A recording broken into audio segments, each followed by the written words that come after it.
Hello, Benjamin. How are you today? Hi, Nick. I'm great. How are you doing? I'm good. Where are you?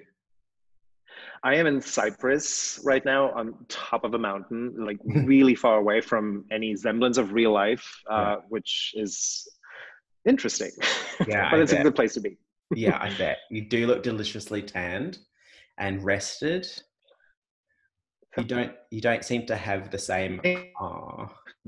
Doing best not to get burned. Well, it's early in German skin usually goes up in flames. does it? Yeah, it does.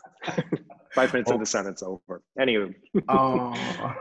Well, we're here today to talk about your workshop at the Virtual Pilates Summit, which is in 2 weeks' time. Benjamin, you're presenting a workshop in the Australian Eastern Standard Time Zone Saturday night. Um, Now, from memory, is it looking back, moving forward? that's the one. That's the one we landed on. Yeah, Yeah. I'm super excited. What does that mean? What does that mean? Well, for I guess anyone who's ever worked with me knows that I'm really big on trying to philosophize the concepts of Pilates and the history of Pilates and the evolution of Pilates and how it actually came to be, not necessarily to defend a technique as Hmm. much as getting clear on like how can we take this body of work and make it relevant to the times we're in right now. And Yeah. the title looking back moving forward is really just about that. It's about taking a good look at both these philosophies and concepts that are inherent to the original Pilates method, Yeah. also the exercise that are part of that maybe we weeded out along the way, and just kind of take a look at them, like how can we move this body of work forward without losing its relevance, losing its integrity, but also understanding the malleability of how it can adjust and be relevant to the times we're in right now, which I think is a very timely topic. It always will be, but especially this year where many of us feel really massive changes in their everyday lives and in Yeah. their outlook on any aspect of life. I think it's a topic worth diving into, and yeah, that's the workshop in a nutshell.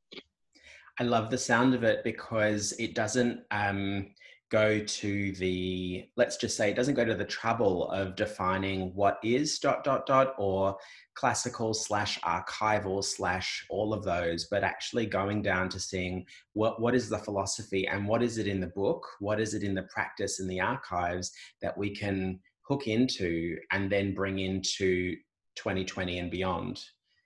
Because 100%, yeah. we've had chats about some of the exercises that don't really see the light of day, or a, an apparatus that he created that really should stay under the kitchen sink. um, and not to take anything away from the creativity and the brilliance that was JHP, but we've only got 2 hours in this workshop, so we can't look exhaustively at everything and assign it a position in our future toolkit. So I love what you've said already.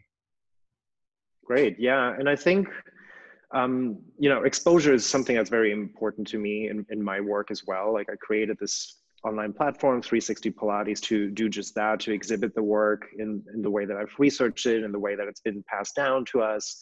And really just create this environment where we can take a really close look at it. So, Mm, in lieu of being able to jump on a reformer during this workshop or taking a look at the next stretcher, we will utilize the platform I built to also then, it's basically doubling up as my demonstration assistant. So yeah, we great. will actually get to take a look at exercises and discuss them. But Yeah. it's really not so much about the exercise as much as what connects them, why they have a place in the work, and why it's worth to reconsider embracing them and bringing them back into the work, because they often stand for something that we don't think about. They maybe don't Oh, stand for rehab or for corrective work. Sometimes they stand for being adventurous and courageous and ferocious as a mover, and yeah.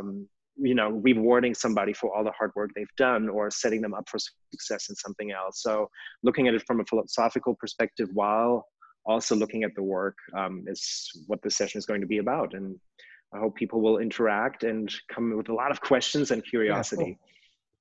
Well, I think definitely, how many things can you whack into a primary training when you're and you know, you're a Pilates lover and you want to become a teacher, and then you decide on a course, and then, you know, whichever course you end up with, of whichever discipline, no course exists because we don't have 5 years initially to train someone. You know, you want to get that piece of paper and you want to go out and work, but no course has the ability to really go through the philosophy.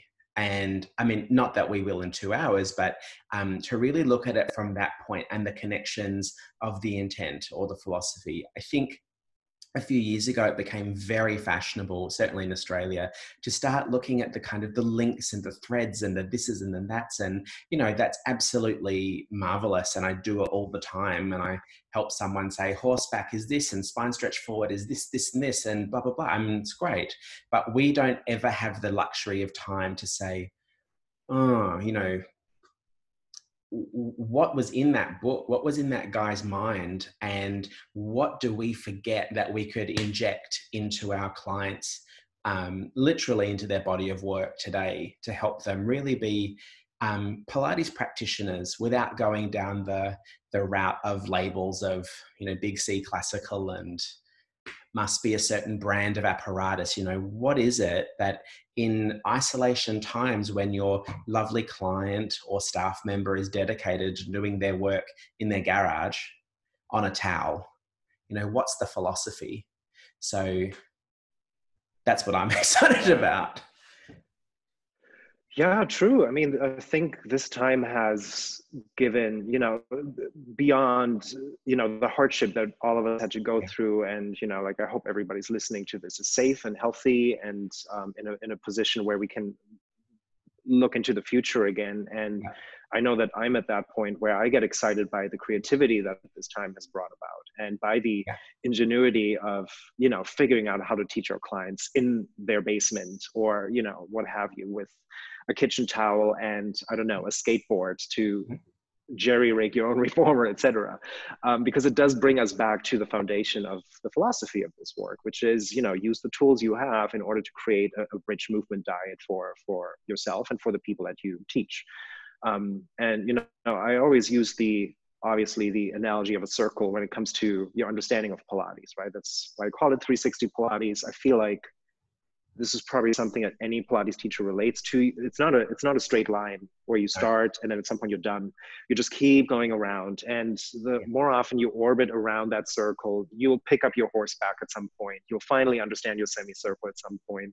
At some point you embrace history. At some point you bring in a different approach. But the philosophy is really in the center of that very circle. And however many times you go around the periphery of what's technique, apparatuses, sequences, what have you, the philosophy is really what pulls it all together and connects it all. And that's why I'm passionate about it, why I think this is as good a time as any to talk about it, and to approach sort of the re-entry that I think we're all gearing up towards from a place of clarity in intention, in philosophy and concepts, because that's ultimately what we teach. And when we're talking about philosophy, we're talking Joseph's philosophy that gave rise to the movement. Well, 100%. Well, the philosophy of, you know, first of all, what the man wrote. He wrote well more than Return to Life and even Your Health. There's so much that we can pull out of that answers so many questions that we have about the work. That's number one. But also the culture of how the Pilates studio unfolded, because even if you look at, you know, how Joseph Pilates talked about his work, and then you see how it was manifested in the original studio and beyond. And, you know, little by little, we find out more about that time in history, in Pilates history specifically. You see that the culture also had an effect on the philosophy. So it went both ways. And there was something really magical that happened in that weird little space in New York City at the time. And it wasn't, you know, in many ways, the kind of business that we run today. And I'm not saying that we should, but, you know, the culture that existed in that studio and the way that the work was presented and the commitment that was required of anybody entering that space is something that I feel like we're viscerally connecting to that right now, because, it's never been easier for people to jump off the bandwagon and say, you know what, I'm just going to wait on my Pilates until this whole coronavirus situation is figured out. But they haven't, right? By and large, I think people learn like, oh, it's more accessible now. So as a result, I'm doing it more often. And as a result of doing it more often, I see better results. And as a result of seeing better results, I want to learn more and more and Yeah. more. And we're kind of already reconnecting to that without knowing it. So philosophy goes beyond just the man himself, but also looking at, how was Pilates presented and how did that change over time? Again, not to recreate it, because we can't. It's 2020, Yeah. it's a different time. But there are so many pieces in that inspire me and I know are inspiring to others. And I think taking 2 hours of our day to really just dive into that, nose first, I think is going to be really fun. I cannot wait. Admin spiel Me from neither. me. So Saturday, 27 June, I can't remember the time. It's 6 p.m. or something like that. And I will go through it. It'll be somewhere on the internet, but you can buy a single pass for the 2-hour workshop with Benjamin at $79, or you can buy a day pass, which is 4 events and up to 2 extra workouts for $200. So bargain, bargain, bargain shoppers. Benjamin, thanks so much for spending time with me here, and I can't wait to learn even more with you on the 27th of June. Look forward to seeing you soon. Awesome. Thanks for having me. I can't wait to see everyone on the 27th. See you then. Bye.